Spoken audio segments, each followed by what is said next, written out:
Jay here, Stretford, Paddock. As you can see, I'm outside Old Trafford for the paper talk, and the weather, it's okay, but there is a little bit of spitting. It's spitting, get them in. Some transfer stories doing the rounds this morning. Some of them reasonably credible, some of them a little bit far-fetched, I think, but I will report them all to you, as I always do. We're going to start with an Anthony Martial story. It seems like we've become Anthony Martial FC TV lately, following the game against West Ham in the Carabao Cup. A lot of talk about Anthony Martial, a lot of paper talk about Anthony Martial, a lot of talk on social media about Anthony Martial, a lot of talk in the stands when I was at the game about Anthony Martial. But this one comes from the Express, and it says that Manchester United could be doing a deal, or could do a deal with Spurs. Spurs apparently are big fans of Anthony Martial. Now, there was a story doing the rounds earlier this week that United were looking at Dembele from Spurs, that we wanted him. Not sure how credible that is. You know, it was like, I think it was sort of more rumour than an actual solid sources, you know, close to the club and close to Spurs and close to Ole Gunnar Solskjaer, anyone like that, have come up with this one. But it was seen as he could be a midfielder to come in here and do a job. Now, I'm not so sure, and I said that at the time, because Dembele isn't always first choice at Spurs. A few managers at Spurs haven't rated him. I don't think Jose was a big fan, Ryan Mason wasn't a big fan. I don't even think that Nuno is a massive fan of him. So you'll have to wait and see whether there's any truth to that. But the latest one is that maybe there's a swap deal there. Anthony Martial goes to Spurs, Dembele comes to Old Trafford. For me, I'd file that under unlikely. Martial to Spurs isn't the most ludicrous idea I've ever heard. Looks like he could struggle to get back into this Manchester United team. Spurs have always been linked with him. He seems a Spursy type of player, doesn't he, Anthony Martial? Do you know what I mean when I say Spursy? I get that vibe from him. So we'll have to wait and see, though. I know they've got Son, who operates on the left. Some kid called Harry Kane, don't know about him, down the middle. Would Martial fit in there? Who knows? But we'll keep you posted, as always, on that front. Another story doing the rounds, and this one has been picked up by the MEN, but originated from a Spanish outlet, El Nacional, which I believe is the National in Spain, or Spanish even, because, you know, I know the lingo. They're saying that United could be back in, if we ever were in, for Ousmane Dembele from Barca. Now, he's apparently not signed a new deal. It could be a target for Manchester United, or he was a target for Manchester United, and we could go back in for him. He's 24 years old. I'm not so sure about this one. I'm not so sure on it on several fronts. One, I don't know if he's the answer. I don't know if he's what we need.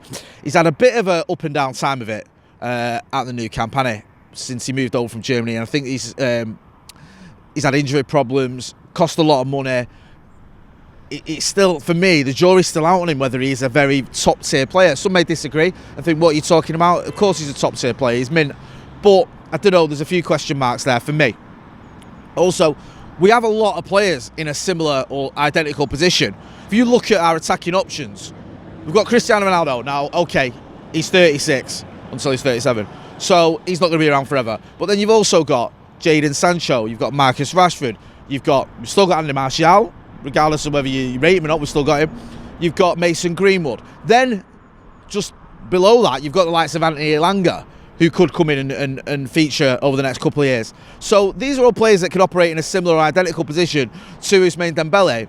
Do United need to go out and get him? Would United want to go out and spend money on him? I know we might be able to get him on a cut price deal because his contract is running down, but I'm not so sure any of that makes sense. It's a massive gamble in an area we don't need to make a gamble.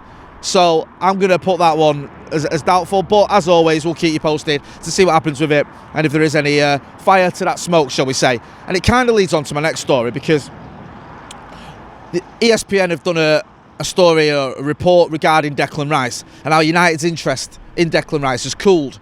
We were in for him, we wanted him, he was seen as our next big transfer target, but apparently United have been put off by the price tag from West Ham. West Ham want around 80-90 million quid for Declan Rice. United are looking at it and going, I don't know if he's worth it. I think this was Mark Ogden, I think, for ESPN, who's done the report on this, that next summer Manchester United's priority is going to be a defensive midfielder. This summer it was a right winger and a defender, so it's Jadon Sancho obviously and Rafael Varane. Cristiano Ronaldo was like a bonus.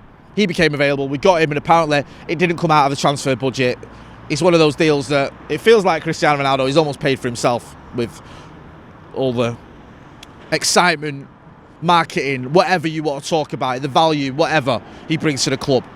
it feels like that's not affected the transfer budget, or not affected the budget for next summer either, because sometimes you can take in advance. I think we did it with Bruno once, didn't we? We took his transfer fee from our next summer's budget. Don't get me started on our transfer budgets, and the Glazers will be here all day. You know what I think about them. I wish they'd sell up and do one, but that's another story. Anyway, Declan Rice was seen as our next big target in the summer, which kind of makes sense. But we've been put off by the price tag, so we could be looking elsewhere. Now, apparently next summer we're going to go for Erling Haaland and a defensive midfielder. That's what we're going to do. We feel like we've strengthened everywhere else where we need to strengthen. Got a good attack, good defence, good midfield apart from a defensive midfielder. Declan Rice comes in, job's to good un. Not the case. Declan Rice's transfer fee, which has always been a little bit OTT in my opinion. There was at one point it was touted around 100 million, 90 million. It's a lot of money for a player that's never played Champions League football, that has done well for England, I'll give you that, but I'm always a little bit wary of that. That can be a bit of an outlier sometimes where it's like, okay, yeah, just because you play well for England doesn't mean you're worth 80, 90 million quid. Done well in the Premier League though, and has kicked on a lot over the last 2 years. And I would be happy to see Declan Rice here. I just don't know if he is worth that sort of money, and if United are going to pay it anyway. And a lot may depend on Scott McTominay. Scott McTominay is viewed as potentially someone who can fit in that defensive midfield role. He's still not a kid, is he? But I think, was he 24? I've said this millions of times. I think Scott McTominay's got another level to reach. Could he be the answer to that defensive midfield problem? Who knows? If he has a mint season this season, maybe United look at it and go, we don't need to go out and spend 90 million quid on Declan Rice. Or we could bring in someone similar ilk who complements Scott McTominay. We'll keep you posted on that one. But yeah, does seem like Manchester United and Declan Rice isn't a match made in heaven at the minute, so who knows. As always, make sure you're checking out all the other videos we've got up on the channel. We've got the preview coming up for the not the West Ham game, feels like play West Ham all the time, doesn't it, for the Aston Villa game. We've also got all the podcasts, all that good stuff that you're used to as well. We have the brew later on today. Me, Stephen House and Abdullah will be on that, so make sure you're checking that out. If you've not checked out Paddock merch, visit paddockmerch.com, pretty easy to remember. Don't forget as well, if you ever get finished plugging things, to hit subscribe. We're over 600,000 subscribers. Want to get us to 700,000 by the end of the season. And with your help, we can do it. I've been Jay Motti. This has been the Paper Talk outside Old Trafford. Thanks for watching.